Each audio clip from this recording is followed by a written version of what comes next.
How's gigs? Interesting. Yeah. I did a private party not too long ago, and that was fun, but I had like PTSD the next day because no one was masked, and I was like, oh my God. No one? The only one who was masked. It was outside, though. I wouldn't have done it inside. Yeah. It was all outdoors, but, having to go through and use the bathroom and whatnot, and it's still kind of like that funky place where you're crossing paths with people, and it's like no masks on, you feel naked. But obviously for me, as the singer, you're up, in front of your microphone. You're not really as much as you're not the aggressor. You are the aggressor. I'm sorry. It's other people are less your concern unless they're like right in your face, Right.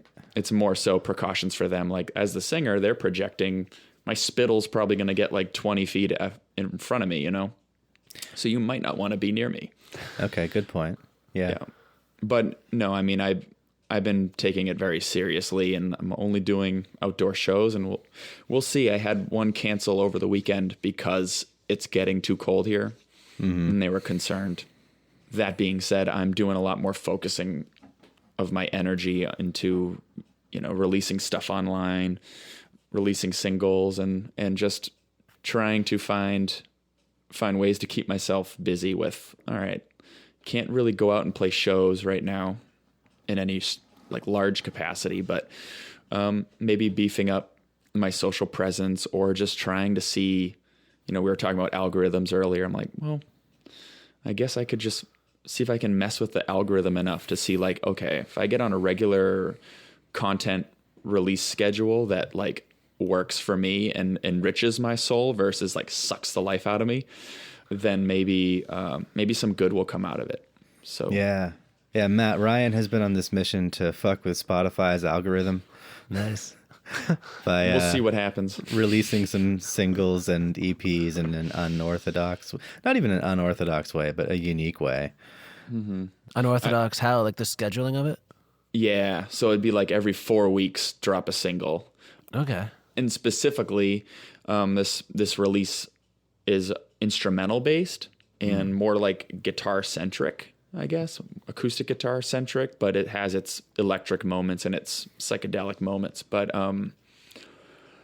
I guess within that world, there's like a niche where maybe an instrumental track that's super mellow or something can make it onto a sleep playlist, and then maybe chart there. I don't really know. I'm going into it without expectations. I'm just kind of like at the point where I could just throw shit at the wall and see what sticks.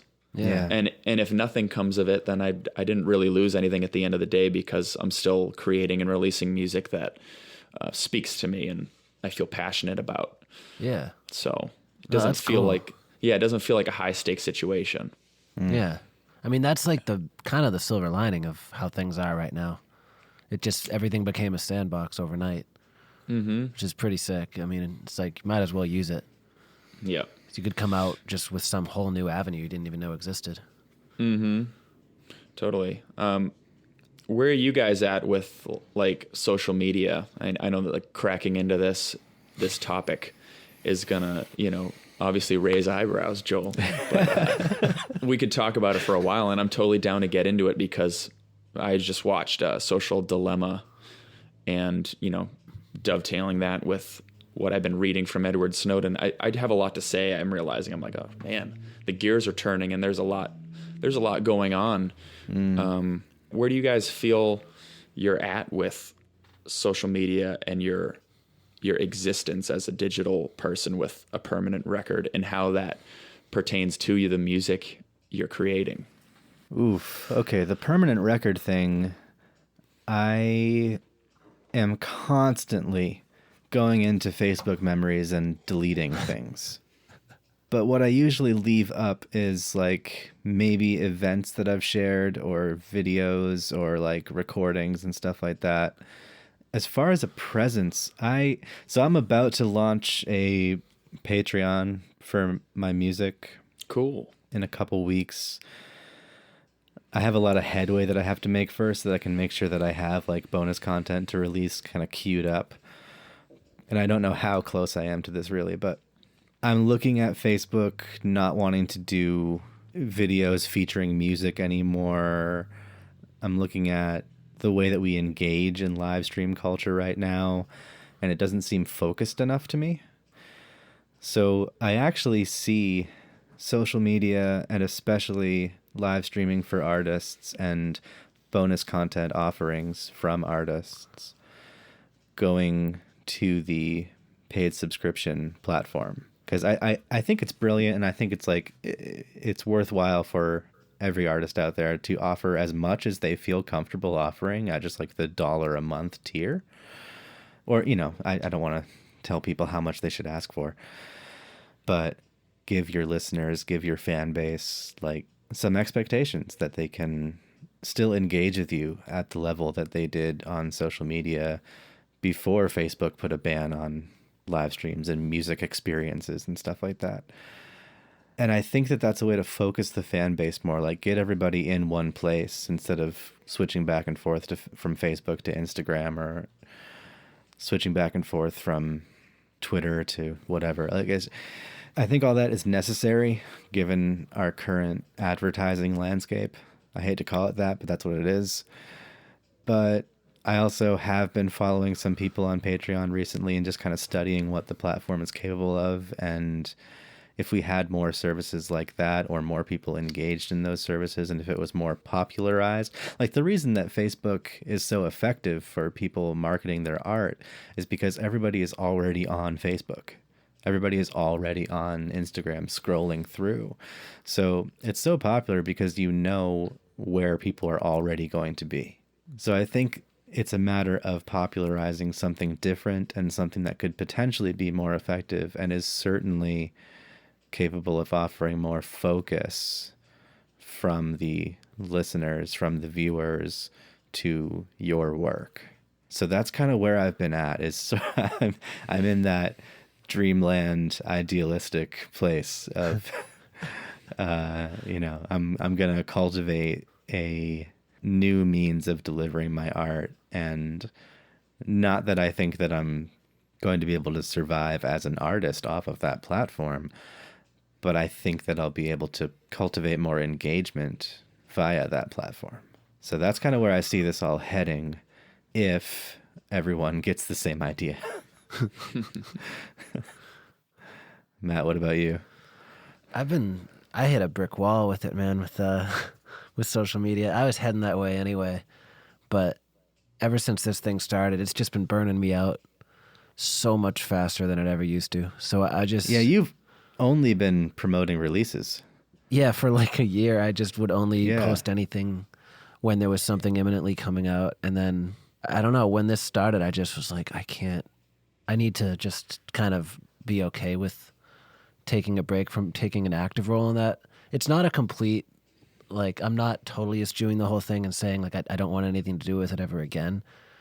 But it's like if somebody were to say, hey, would you come on this live stream? Like, I would do that. You know, I have no problem with it. But that type of energy that I used to have, and the anxiety about, oh God, like, did people hate the thing that I just posted, or did I just make an ass of myself in some way? That just wears me down. And I just have been kind of trying to take the pressure off by deliberately saying, like, this is what we're going to do for a little while. And it's honestly felt amazing. But it gives me real pause with, like, what's going to happen. What if I like this too much? You know, like, it is a necessary evil, social media. So I'm trying to just figure out how to do it, I guess, like kind of relearning how to walk in a way, like how to be a modern person. Yeah, and the energy of it is quite intense. I mean, never before has like a widespread social fabric like this been available. And not only that, it's like your data is being mined, and the people that are using it for social connection are in turn being advertised to because they're the products in the end, because it's a free service. It's free because we're the product to the advertisers. And us as musicians can be those advertisers. So the play of like ethics comes in, where it's like, oh man, okay, I have to really believe in what my music can do, or what my music mission is. And then I'm speaking for me. I have to, and that's my cuckoo clock is going to go off every half hour. So sorry. Let's just wait a second. It is German made. It's pretty awesome. Oh, yeah. Yeah, in terms of ethics, for me, it's been something where, okay, I have to kind of look at myself and really put that critical hat on and be like, okay, am I going to pay into an ad series because I want more likes or I want more people to, feed the addictive qualities of having a bunch of likes or a bunch of streams? Or am I going to use this as a tool to get music that makes me really happy and feel like there's value to in front of other people who also might like that? And that reframing has been helpful. But still, I find that like I struggle very much like I imagine you, Matt, like where the energy of being on Facebook, like all of a sudden there's a time suck and like 6 minutes go by and you've been scrolling, or it's like that tired feeling you get in your eyeballs when like you realize, oh man, I've like looked at my phone like 50 times today. Yeah. Don't want to be doing that. Yeah, I feel like the quarantine has given me such a clear image now of my relationship to technology in that way. Like I used to just kind of think I was much more of a Luddite than I turned out to be. Like I just thought I didn't like any of this. And I'm realizing now that the information benefits of technology, like just being able to look something up and just learn a word or learn a skill or find some video or something, like I have never been more grateful for that than I am right now, and I've never used it more than I have right now. But the reaching out to network and to gain like external things, like connections and I don't know, just that kind of like sewing that fabric, I've never been more turned off by it. Yeah. And it's weird. I feel like for me at least, it's just young. It's still just, this idea is still brewing, whatever it is. Like it's still something that I'm trying to figure out and kind of understand what it means to me. Mm-hmm. But it's just so weird. I've never been so acutely aware of how reliant we are on it. Yeah. Than right now. Well, it's kind of scary when you think of that. And you think of, you all of a sudden you hear a whistleblower talking about how essentially the government has a warrantless entitlement to anyone's data at any time. They don't need a warrant to learn about what this person's doing, whether it's data stamps or metadata or actual content. And it all kind of is swirling around like this. I'm jumping topics, but it's around this like election time, and it's a very like intense time for us as Westerners, us in the United States. Yeah. But that's the kind of crap that's like pooling around in my head as I'm trying to like still pretend like there's something I can control by releasing music and be okay somehow. Well, it's really weird too, because they're all of these platforms that we're all on, like they're all private companies, So I feel like after they become this ubiquitous, there tends to be this feeling that they're rights, that these are our ways of communicating and these are inalienable in some way. But they're just services that we bought, or essentially, or we're leasing, or we're agreeing to use, and all those terms of agreement that we skip past and click agree and certify our age and whatever, when we're signing up for these things.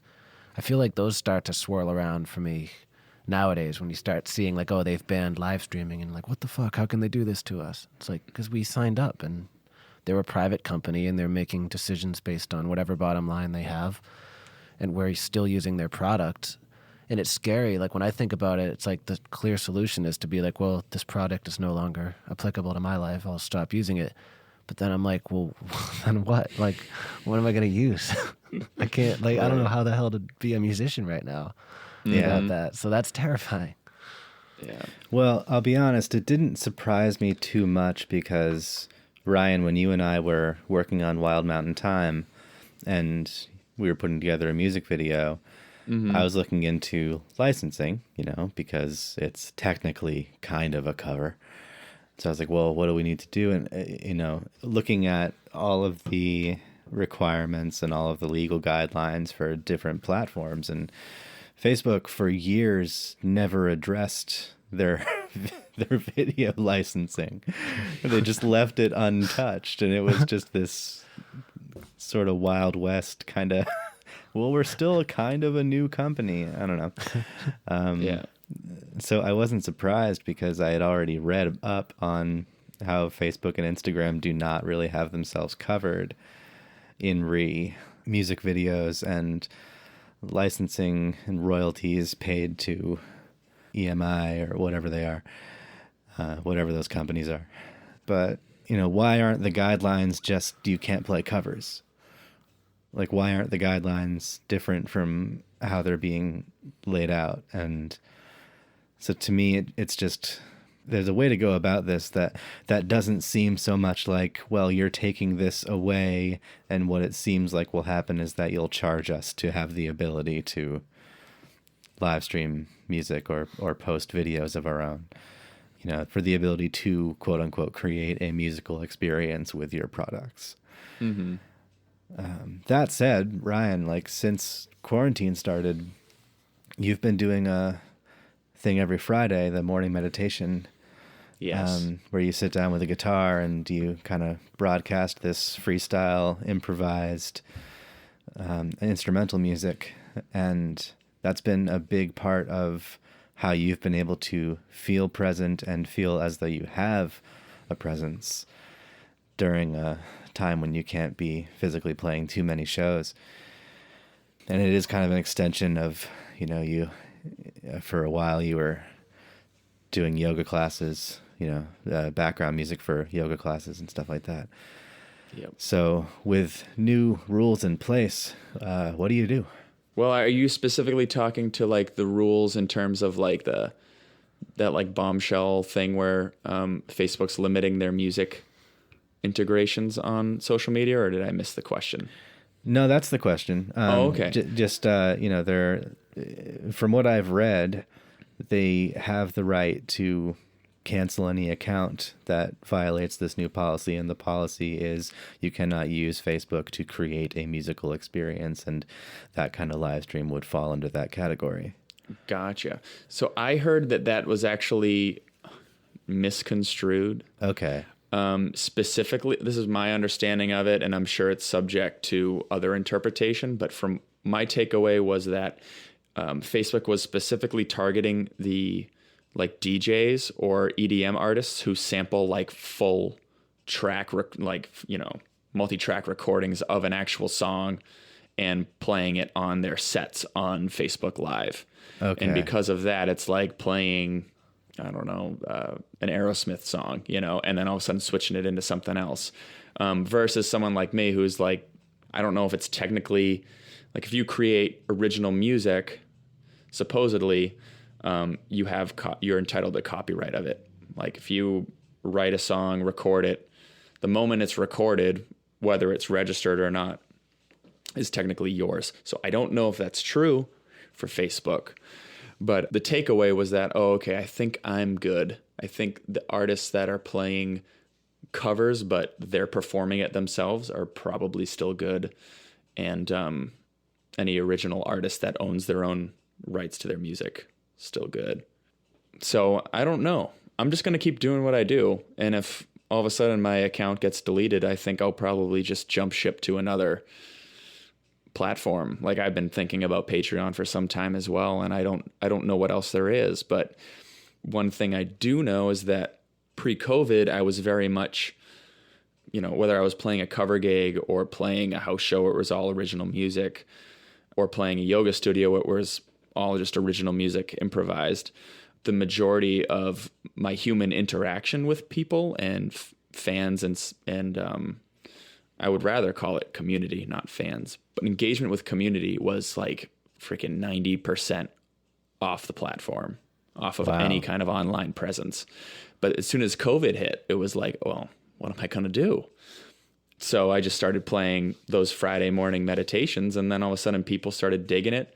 And I felt good because I was digging it, and some really generous people with donations and tips and stuff like that started thrown into the pot, and it really helps. It really helped me through the tough time of sheltering in.